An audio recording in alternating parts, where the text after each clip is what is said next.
नारायण का नाम जो कीर्तन किया जाता है वह तन मन धन सबको शुद्ध कर देता है। ये परंपरा चली आई है गुरुओं की आदिकाल से। जगत गुरु शंकराचार्य का कथन था कि जब भी भक्त या जीव ईश्वर का भजन करे, जप करे, नाम ले, तो पहले उसके नाम का कीर्तन करना चाहिए। कीर्तन के दो अर्थ होते हैं। एक तो जब मन कीर्तन करता है तो मन प्रसन्न हो जाता है, आनंद चित्त में हो जाता है, तब भगवान के भजन जाप में मन लगने लगता है। और जाप की क्रिया वो है कि जब मन शांत रहे, किसी प्रकार का दिमाग में उसके उलझन न हो, कोई विकार न हो, कोई समस्याएं न हो, तो उस समय, वर्तमान समय का जो समय घड़ी होता है, उसी पीरियड में, उसी समय पर भगवान नाम का जाप करना चाहिए। और जब दिल मन किसी ढंग से दुखी हो या खिन्न हो, उस समय भगवान के नाम को लेकर के खेलना चाहिए, जिससे कि वर्तमान दुख कष्ट जो हुआ है वो दब जाए, मन स्थिति उसकी कुछ मजबूत हो जाए, सुदृढ़ हो जाए, चिंता उसकी आधी हो जाए, तो भक्त या जीव के शरीर पर किसी प्रकार का जो डायरेक्ट अवरोध देने वाला है वो क्षीण हो जाता है। जाप करने से ही परम गति की प्राप्ति होती है। शास्त्रों के अनुसार बहुत कुछ लिखा गया है, लेकिन जो बड़े बड़े संत हैं, जो अनुभवीशील संत हैं, वो अपने अनुभव के द्वारा ही बताते हैं कि जप का कितना बड़ा महत्व है। जप एक जय और प दो अक्षरों से बना हुआ है। ये दो ही अक्षर से मुक्ति का द्वार खुलता है। बार बार मन स्थिति में चिंतन करने से, नाम जपने से ही हमारे अंतःकरण की जो ज्ञान इंद्रिय और कर्म इंद्रियां हैं 10, ये सब निग्रह में आ जाती हैं, और मन बुद्धि चित्त अहंकार जो है वो भी अपने बस में हो जाता है। इन चार को जोड़ने पर 14 प्रकार की इंद्रियों का गणना होती है।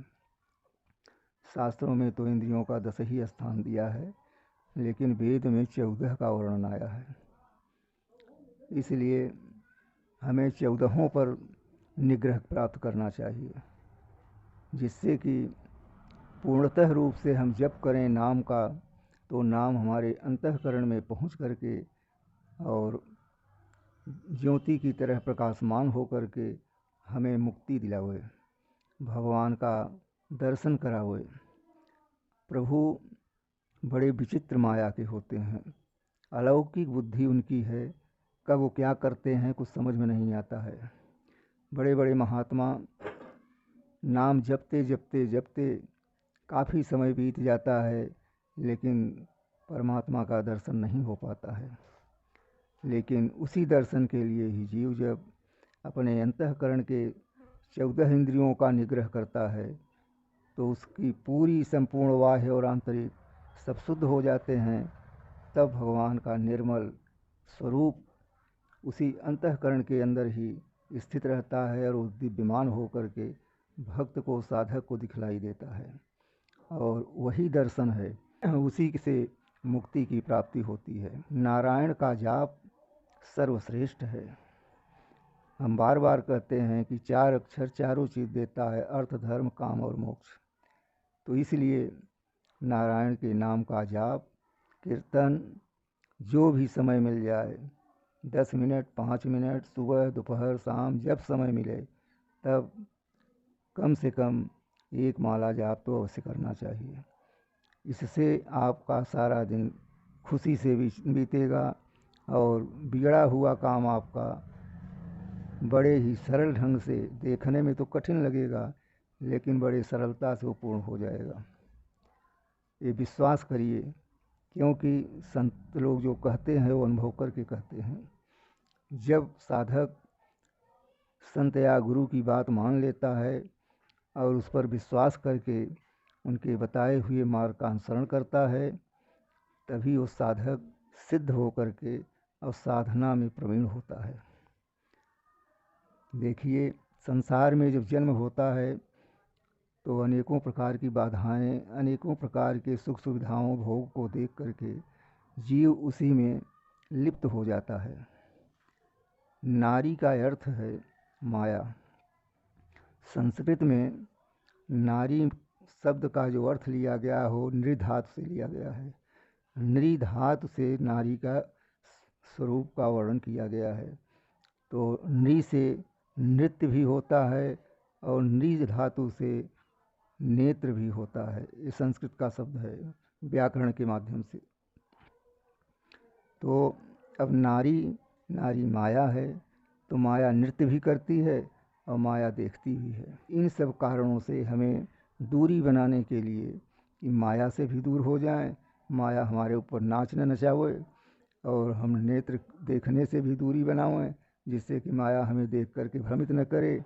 तो उसका एक ही उपाय है कि और देवता जितने हैं, चाहे ब्रह्म हो, चाहे ब्रह्मा विष्णु हो या अन्यत्र कोई भी देवता हो, सबके साथ माया लगी हुई है। लेकिन हमारे माध्यम से जो शब्द सुन रहे हैं लोग, उन्हें जानकारी होनी चाहिए कि नारायण के पास माया फटकती नहीं, बहुत डरती है। लोग कहते हैं नारायण ही स्वरूप विष्णु का है। विष्णु का स्वरूप है, अंश है, लेकिन विष्णु के पास भी लक्ष्मी माया के रूप में, सरस्वती माया के रूप में नित्य प्रतिदिन उनका पूजन और सेवा भाव में लगी हैं, उनके चरण को पलोट रही हैं। तो माया उनके साथ भी है, लेकिन वही माया इतनी दिव्य और शक्तिशाली होते हुए नारायण के पास हिम्मत नहीं पड़ती कि नारायण की परछाई तक हम छू लें, स्पर्श कर लें। लेकिन जब आप नारायण की भक्ति करेंगे तो सभी सांसारिक भव सागर से पार होंगे और माया प्रकृति से भी आप पार पा जाएंगे। जय श्री नारायण।